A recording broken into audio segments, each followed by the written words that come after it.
આજની વાર્તા, જો તક મળે તો અન્યને મદદ કરવાનું ચૂકશો નહીં. મિત્રો, આપણને એમ કહેવામાં આવે છે કે જો આપણને તક ઊભી થાય તો આપણે અન્ય કોઈને મદદની જરૂરિયાત હોય તો આપણે મદદ કરવી પડે. મદદ કરવી એનો અર્થ એવો ન સમજો કે પૈસા આપવા. મદદ કરવી એનો અર્થ એ નથી આપતા કે એને કોઈ વસ્તુ આપો, પણ મદદ કરવાની જે ભૂમિકા છે સમજાવવા માટે મારે એક નાની એવી વાર્તા લેવીશ. કોઈ એક નિવૃત્ત માણસ દરરોજ ફરવા માટે જાય અને એ ત્યાં બગીચાની અંદર બધા સૌ બેઠા હોય, આનંદથી બધા વાતો કરતા હોય, પણ એ નિવૃત્ત માણસ છે, એ નિવૃત્ત માણસ પાસે લગભગ કોઈને કોઈ દિવસે કોઈક માણસ આવે અને એ માણસ આવે એટલે તરત જ પેલા વૃદ્ધ માણસ છે ઊભા થઈ અને એને મળવા જાય. બધા જે બીજા બધા હતા એના જ ઉંમરના એ બધા જોવે કે આ એને મળવા જાય છે. એક વખત એ મળવા જાય છે કોઈને અને પછી એના ખિસ્સામાંથી 200 રૂપિયાની નોટ કાઢી અને એ માણસને આપે છે. પેલો માણસ વયો જાય છે અને આ માણસ પાછો બધા ગ્રુપમાં બેઠા હતા ત્યાં આવી જાય છે. એટલે પહેલા બધા માણસો એમ કીધું કે ભાઈ, તમે એને 200 રૂપિયા આપ્યા. આ દુનિયામાં આવા ખોટા માણસો કેટલાય છે. એ તમારી સામે ખોટી વાતની રજૂઆત કરે અને તમારી પાસેથી પૈસા લઈ જાય અને તમને એ ખરેખર બેવકૂફ મનાવે, તમને માને કે મૂર્ખ માણસ છે એમ માનીને એ તમારી પાસેથી પૈસા લઈ જતા હોય છે. ત્યારે પેલો માણસ એમ કહે છે કે મારી પાસે એટલા બધા પૈસા ક્યાં છે? મારે તો માત્ર પેન્શન આવે છે અને પેન્શનમાંથી કદાચ કોકવાળું 100-200 રૂપિયા કોકને આપી દઉં તો એનાથી કંઈ મને તો તકલીફ પડવાની નથી. પણ કદાચ બનવા જોગ છે કે 100-200 જે માગવા માટે મારી પાસે આવ્યો હોય એને એટલા જ જરૂર હોય અને એનો પોતાનો રસ્તો નીકળી જતો હોય તો મને આનંદ આવે. અને બીજી વાત એ પણ છે કે ખરેખર આપણે ત્યારે કોઈ એક ચેરના બેઠા હતા, એણે એમ કીધું કે 100-200 રૂપિયામાં થાય શું અત્યારે? 100-200 રૂપિયા આપવાથી એનું ખરું ઘર થોડું વાળવાનું જ, એને થોડાક છોકરાની ફી ભરાશે. ત્યારે પહેલો જે યુવાન હતો, પેલા નિવૃત્ત માણસ હતો, એ એમ કહે છે કે હું એને કાયમી એને ઘર ચલાવવા માટે ક્યારેય કહેતો નથી, પણ હું એને સાચો રસ્તો બતાવું છું. જીવનમાં કેમ રહેવું જોઈએ, આપણે પૈસાનો બચત કેમ કરવું જોઈએ, બાળકોને ભણાવવા માટે આપણે શું કરવું જોઈએ, એવી ક્યારેક હું એને માર્ગદર્શન આપું અને એ માર્ગદર્શનને કારણે એનો કેટલો ફેરફાર થઈ જતો હોય. ત્યાં એક એના ગ્રુપના મેમ્બરે એમ કીધું કે ભાઈ, કોરી વાતો કરવાથી કાંઈ ન વળે.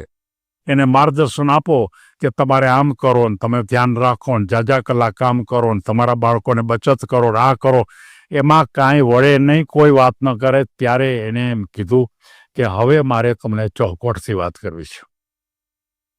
મેં તમને જે વાત કરી છે એ વાત હું આજ નથી કરતો. હું જ્યારે નોકરીમાં હતો ત્યારથી જ હું આ વાત કરું છું. આ રીતે જ મારું વર્તન છે. કોઈ પણ માણસ જ્યારે મુશ્કેલીમાં હોય ત્યારે મારી પાસે આવે ત્યારે ઘણી વખત હું જે રસ્તો બતાવું છું એ રસ્તો એને ખબર હોતી નથી. એ રસ્તા ઉપરથી આપણે કેવી રીતે આગળ વધી શકાય એ એને ખબર હોતી નથી. અને માત્ર ને માત્ર તમે દિશા બતાવો, માત્ર એને ખ્યાલ બતાવો, તો એ ખ્યાલને કારણે કે દિશાને કારણે પોતે પોતાના મનનો વિચારોનો ઉમેરો કરી અને કોઈ નવો રસ્તો ગોતે છે અને એમાંથી અનેક વ્યક્તિઓના પ્રશ્નો સોલ્વ થઈ શક્યા છે. આ વાત ખાલી નકામી નથી. અને હું પાછા પૂછવું પણ છે કે તમને પછી ખરેખર આનો ઉપયોગ કર્યો ખરો? ત્યારે કેટલાક આવીને એમ કહે છે કે એ રીતે કરવાથી મારા પોતાના જીવનમાં ખૂબ મોટો ફેરફાર થયો અને એ વાત મેં ચાલતી જ રાખી. એટલે મારી દ્રષ્ટિએ 100 કે 200 રૂપિયા કોકને આપવું એના કરતાં સાચી દિશા બતાવી અને કેવી રીતે રહેવું, કોઈની ઉપર દેણું થઈ ગયું છે તેની સાથે કેમ વાત કરવી, કોઈની સાથે ઘરમાં કંકાસ છે તો એની સાથે કેવી રીતે વાત કરવી, કોઈને ધંધામાં ખોટ ગઈ છે તો એની સાથે કેવી રીતે વાત કરવી, કોઈ છે એનું માનસ બહુ ગુસ્સાવાળું છે તો એની સાથે કેમ વાત કરવી, અને એ બધી વાતોના અનુસંધાનમાં મેં ખૂબ વાંચ્યું.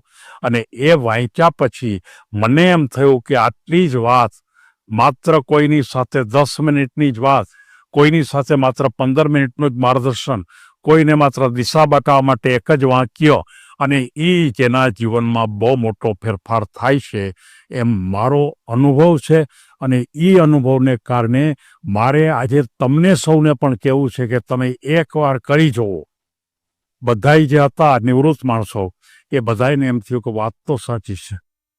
પછી મને એમ થયું કે મારી પાસે જ્ઞાન ન હોય, ભાઈ એમ કહે છે, એટલે હું જ્ઞાન મેળવી લઉં, કોને કેવા પ્રકારનું માર્ગદર્શન આપવું, અને મને ખબર ન હોય તો હું એમ કહું 2 દી પછી આવજે. અને આ પ્રકારની ભૂમિકા પર મને પોતાને જીવન જીવવામાં ખૂબ મજા આવે છે. અને આ વાત જે હું તમને કરું છું એ વ્યક્તિના અનુસંધાનમાં વાત કરી, પણ મારા પોતાના જીવનનો ખ્યાલ પણ આ જ છે. હું 60 વર્ષથી શિક્ષણના ક્ષેત્રમાં છું, ત્યારે મારે પોતાને આ દિશા બતાવવાની ભૂમિકા ઉપર મેં કામ કર્યું. અન્યને મદદ આપવા માટે પણ ખૂબ કામ કર્યું, પણ એ મદદને હું બહુ ગૌણ ગણું છું. પણ એને જે માર્ગદર્શન આપી અને જે દિશા બતાવી, એમાં મારો પોતાનો અનુભવ પણ એમ જ કહે છે કે એ લોકોને ખબર નથી હોતી કે મારે શું કરવું. અને જો તમે એને માર્ગદર્શન બતાવો તો ખૂબ સારું થઈ જાય. એ આ વાર્તાનો બોધ છે. મારે તમામ આ વાર્તાને સાંભળનારા તમામને કહેવું છે કે તમે તમારી પાસે, તમારી આસપાસના માણસોને, દુઃખી માણસોને તમારી પાસે આવતા કરો. એના દુઃખને માત્ર સાંભળશો ને તો પણ એને મજા આવશે. તમે એને અડધૂત થઈને કાઢી ન મૂકો. એને તમારી વાતને તમે પૂરેપૂરી સાંભળો, એકદમ શાંતિથી એને પ્રોત્સાહન આપો, હિંમત આપો, થોડીક માત્ર સાહસ કરવાની વૃત્તિ વિકસાવો, અને શક્ય બને તો થોડી ઘણી મદદ પણ કરવાનો પ્રયત્ન કરો. અને આ એક મોટામાં મોટું સમાજનું કામ છે. આજે માણસો વધારેમાં વધારે સ્વાર્થી થતા જાય છે, ત્યારે આ વાત કદાચ મગજમાં ઉતરતા વાર લાગે, પણ સ્વાર્થ છોડો અને થોડા પરમાર્થના રસ્તા ઉપર જો આવશો તો જીવન જીવવાની એક કળા તમારા મનમાં આવશે, અને આપણે પણ પોતે આપણા જીવનમાં સ્વસ્થ બનશું. સૌને ધન્યવાદ.